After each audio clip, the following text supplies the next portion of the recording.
Hello friends, welcome to Mother Simple Kitchen. আশা করি যে যেখান থেকে আমার ভিডিওটা দেখছো সবাই ভালো আছো। আজকে আমি তোমাদের সঙ্গে শেয়ার করব একটা মজাদার রেসিপি। হ্যাঁ বন্ধুরা, আমাদের বাড়িতে যে কোনো উৎসবে মিষ্টি তো আসেই, কিন্তু সেই মিষ্টি যখন বেঁচে যায় তখন আমাদের আর খেতে ভালো লাগে না। এই মিষ্টি দিয়ে বেঁচে যাওয়া মিষ্টি দিয়ে আজকে আমি একটা মজাদার রাবড়ি রেসিপি তৈরি করছি। এর জন্য আমি এখানে দেখো ভ্যারাইটিস মিষ্টি নিয়েছি। তোমাদের যেরকম মিষ্টি বেঁচে থাকবে সেই মিষ্টি তোমরা অ্যাড করতে পারো। এখানে আমি 11 পিস মতন মিষ্টি আছে। আর দেখো আমি মিষ্টিগুলোকে পিস পিস করে কেটে নিচ্ছি। এখানে আমার গোলাপ জামুনও আছে। গোলাপ জামুনগুলোকে আমি 8 পিস করে কাটছি। তোমরা তোমাদের মনের মতন কাটতে পারো। সব মিষ্টিগুলোকে আমাকে একইভাবে পিস পিস করে কেটে নিতে হবে। দেখো আমি এটা কাটছি, আর এরপর আমি সব মিষ্টিগুলো কেটে নিয়ে ফিরে চলে আসছি।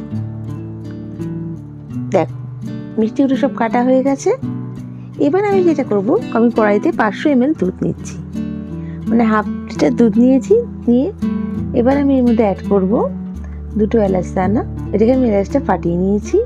আর আমি এখানে অ্যাড করব 4 টেবিল স্পুন মতন চিনি। চিনিটা তোমাদের যেরকম মিষ্টি খাও সেরকম অ্যাড করো। এখানে যেহেতু মিষ্টিগুলোতে মিষ্টি আছে, তোমাদের অল্প চিনি অ্যাড করলেও হবে, বা তোমরা যদি চাও অ্যাভয়েডও করতে পারো। দেখো চিনিটা দিয়ে জাল দিয়ে এবার দুধটাকে ভালো করে আমি ফুটিয়ে নিচ্ছি। একটু হালকা ঘন ঘন হয়ে আসছে দুধটা। তারপর আমার যেটা অ্যাড করতে হবে, আমরা এখানে মিষ্টি অ্যাড করব। খুবই সহজ রেসিপি, কিন্তু ইনস্ট্যান্ট একটা রাবড়ি রেসিপি এখানে তৈরি হয়ে যাবে। তোমরা একবার খেয়ে বুঝতেই পারবে না যেটা বাসি মিষ্টি থেকে যাওয়া মিষ্টিগুলো দিয়ে করা। একদম এত সুন্দর রেসিপি, একবার নিশ্চয়ই ট্রাই করো বন্ধুরা।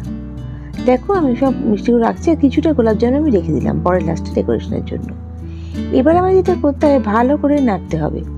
আর এখানে কিন্তু কনস্ট্যান্ট নাড়তে হবে বন্ধুরা, না হলে কিন্তু তলা লেগে যাবে আর খেতে ভালো হবে না। আর ভালো করে নেড়ে নেড়ে আমাকে মিষ্টিগুলোকে ডিজলভ করে দিতে হবে।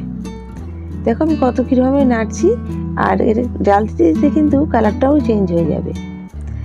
আমরা অনেক সময় মিষ্টিগুলোকে দেখো আমাদের থেকে যায়, বাড়িতে গেস্ট আসে, এই সামনে এই পুজো গেল, আমাদের দিওয়ালি গেল, ভাইফোঁটা গেল, কত মিষ্টি না আমাদের ফ্রিজে পড়ে আছে।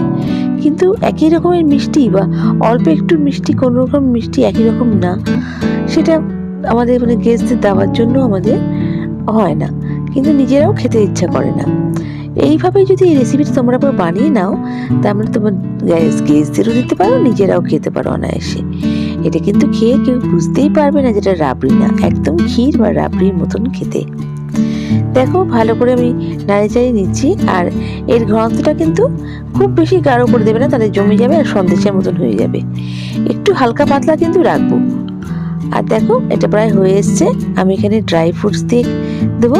আর যখন আমি এটা সার্ভ করবো, ড্রাই ফ্রুটস আর কিছুটা গোলাপ জামুন দিয়ে কিন্তু সার্ভ করবো। বন্ধুরা আমার রেসিপিটা কিন্তু প্রায় রেডি। আমার রেসিপিটা যদি একটু ভালো লেগে থাকে প্লিজ লাইক করো, আর নতুন বন্ধুরা সাবস্ক্রাইব করে আমার পাশে থেকে যেও। বেল বাটনটা প্রেস করো যাতে আমার রান্নার নোটিফিকেশনগুলো সব থেকে প্রথমে তোমরা পেয়ে যাও। তোমাদের একটা লাইক কমেন্ট আমাকে মোটিভেট করে নতুন নতুন রেসিপি নিয়ে আসার জন্য। আর বন্ধুরা তোমাদের মিষ্টি মিষ্টি কমেন্টসের জন্য অসংখ্য ধন্যবাদ। আমি সত্যি মোটিভেট হচ্ছি, আমার কাজে আগ্রহ বাড়ছে। দেখো এখানে আমি রাবড়িটা সার্ভ করে দিচ্ছি। আর সার্ভ করার সময় একটু আমি এখানে ড্রাই ফ্রুটস দিয়ে দেবো আর গোলাপ জামুন দিয়ে সার্ভ করবো। আমার এই রেসিপিটা কেমন লাগলো আমায় কমেন্ট করে নিশ্চয়ই জানিও। নেক্সট রেসিপি নিয়ে আবার হাজির হয়ে যাব।